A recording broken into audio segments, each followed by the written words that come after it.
Well, hello, welcome back to Office Hours. We are at the end of week 2.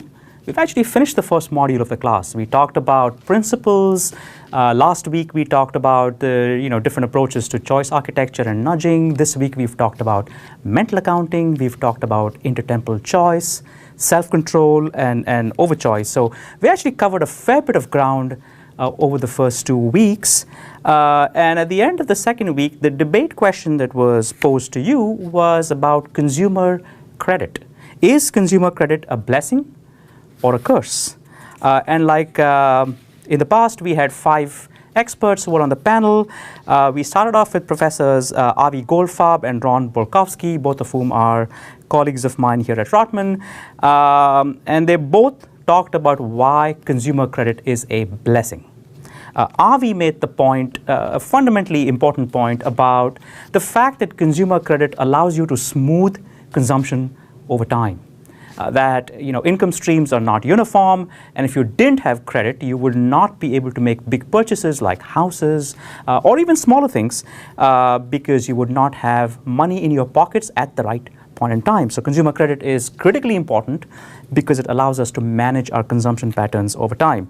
Ron went on to also talk about 2 other things. He talked about the convenience aspect of it, the fact that with a credit card you could spend in Germany or Hong Kong or wherever you went, and the fact that you might actually also be a member of loyalty points, and so you could actually earn, there were some tangible benefits for doing it. And finally, also the idea that when you use a credit card, you actually don't pay for a period of time. And so it's almost like you have an interest-free loan. And so those were Ron's arguments for why it is a blessing.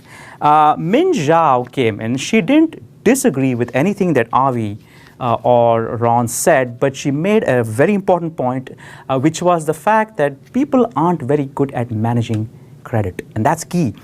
So she talked about the fact that people aren't good at keeping track of their expenses. The more they use credit, the less likely they are to remember how much they've spent, and that they're overconfident in their ability to pay back. And one other very important point she said in the end, and it's also been discussed in many recent books, is that credit cards can contribute, in fact, be perhaps one of the biggest drivers of an impulsive society. Why? Because it makes it very easy to make a purchase. I think about it, I buy a lot of books on Amazon.com, and Amazon has my credit information. They have a little button at the top which says one-click purchase, and before you know it, you've bought a book. And it's incredibly easy to buy. You don't even have to think a whole lot. And so consumer credit does have the ability to cause impulsivity.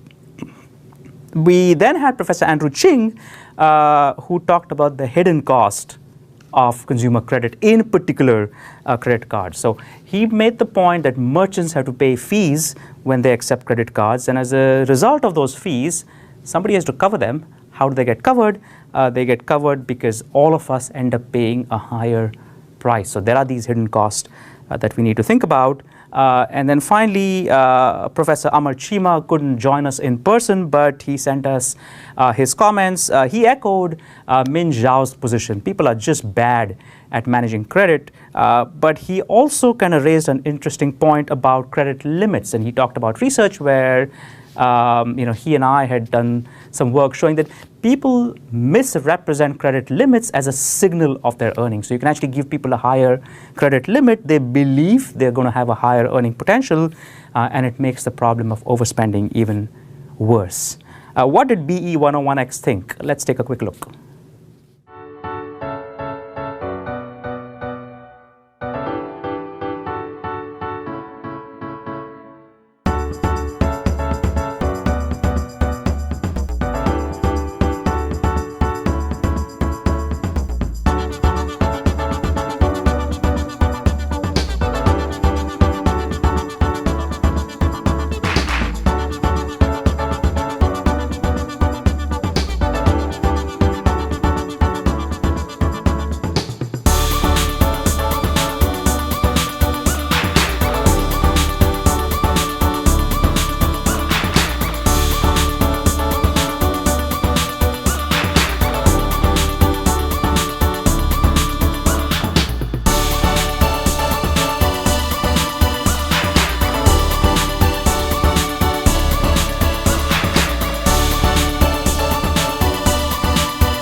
there's one consistent theme that comes up through not just your comments, but also the comments of our panelists, which is that consumer credit is a tool. And like any tool, it can be used or misused. Very fundamentally, the use of consumer credit, and in particular credit cards, is a mental accounting story. Think about mental accounting. We talked about the idea that you need to set up these accounts, and then you need to meter your purchases. You need to keep track of them. You need to allocate them to each mental account. Credit cards make it difficult to meter. It's very hard because the credit card process is very different. It's easy to pay with credit cards. It doesn't leave a strong memory trace in your head. And a lot of people simply forget the number of items that they have purchased using consumer credit. So it does become really hard to keep track of your expenses. The pain associated of making that payment with credit is much lower than the pain with cash or with checks. But it also has an effect on the scope of the mental account. Remember, we talked about the fact that you should be able to clearly segregate your different expense categories. Credit cards don't let you do that because now it's just this one account called credit card bill. And so it becomes hard to keep track of exactly how much you're spending in these different categories. There is finally also a timing problem. When you are using cash primarily, you typically have a monthly cycle. You earn at the beginning of the month, you get your salary at the end of the month again, and so you can budget by the month. With consumer credit, and in particular with credit cards, your credit card billing cycle doesn't coincide with your planning cycle. Can you think of credit cards where the billing cycle begins on the 1st and ends on the 30th? They're extremely rare. So credit card billing cycles are delayed. You end up getting a bill 40 days after you make a purchase. It just becomes hard to keep track of the timing as well. And so the cycles don't match.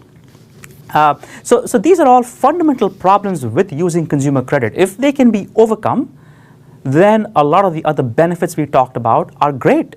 Convenience is fantastic. It allows you to smoothen out consumption, but we do have these mental accounting issues. Now, let's talk for a minute about fees. Andrew talked about fees more generally, and in fact, with consumer credit, there are a lot of fees. There are late payment fees, there are default fees, and in fact, a lot of consumers will complain that they didn't know about those fees. Now, if you actually open up your credit card statement and look at the back, most cases, the back of your statement will disclose every single fee. But if you look at it closely, it's written in a small font size, it is hard to read. Most of us ignore that information. So disclosure becomes important. And a number of years back, President Obama in the United States signed the Card Act. It was a similar act in Canada as well, which required disclosure to be done in standard formats. And it also required disclosures to be done using consumer-friendly language. So think about the APR, the purchase rate.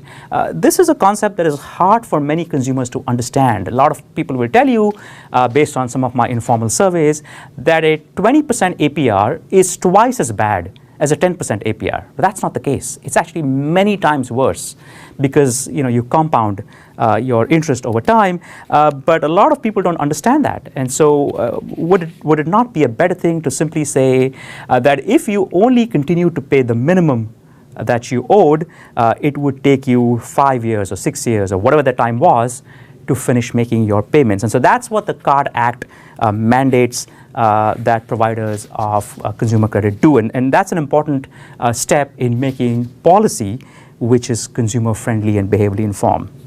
Now, let's also talk for a minute about mobile payments. So today we are now in a position to pay by simply tapping our iPhones or our Samsung phones or our mobile phones on a reader. And in fact, perhaps the pioneer of the mobile payment was M-Pesa in Kenya. There's, it's there in Tanzania as well as other parts of Africa as well. But M-Pesa really revolutionized the payment industry. But today we've seen, the Google Wallet. Apple just announced Apple Pay. These are all devices that are fantastic in terms of increasing convenience, but also we might run into problems of metering because it is hard to keep track. It's very easy to pay. Now, having said that, there are some solutions. So think about the following. in South Korea, every time you use your credit card, you can actually sign up for a service that sends you a text message to remind you that you have made a certain purchase. Now, if you think about an app that you could put on your phone that curates all these text messages and lets you keep track of exactly how much you have spent, that actually overcomes the limitations of the metering problem that we just talked about. Or think about Apple Pay. If Apple Pay through your mobile phone can give you a report on exactly how much you have spent today, yesterday, last week on different product categories, you can now go back to the olden days of clean mental accounting because the technology can do it for you. So while it is true that a lot of these new payment methods can make it difficult to keep track of your mental accounting, the technology might also offer you some solutions in exchange. So what's the verdict? A verdict is simple. Consumer credit is fantastic. It's a blessing. It is a blessing, but it could become a curse. And as long as you are able to manage the information, as long as you're able to keep track of the mental accounting, as long as you can use tools and devices to help you do that, then consumer credit can be absolutely fantastic because it lets you smooth consumption over time. One final reminder, next week we are going to now transition in week 3 away from the cool findings of behavioral economics into slightly more heavy tools and techniques. We're going to talk about experimental design, but bear with me, stay with me, because once you understand the experimental design part of it, it becomes a lot easier for us to talk about how to design and test for nudges. Thank you, and I will see you in a week.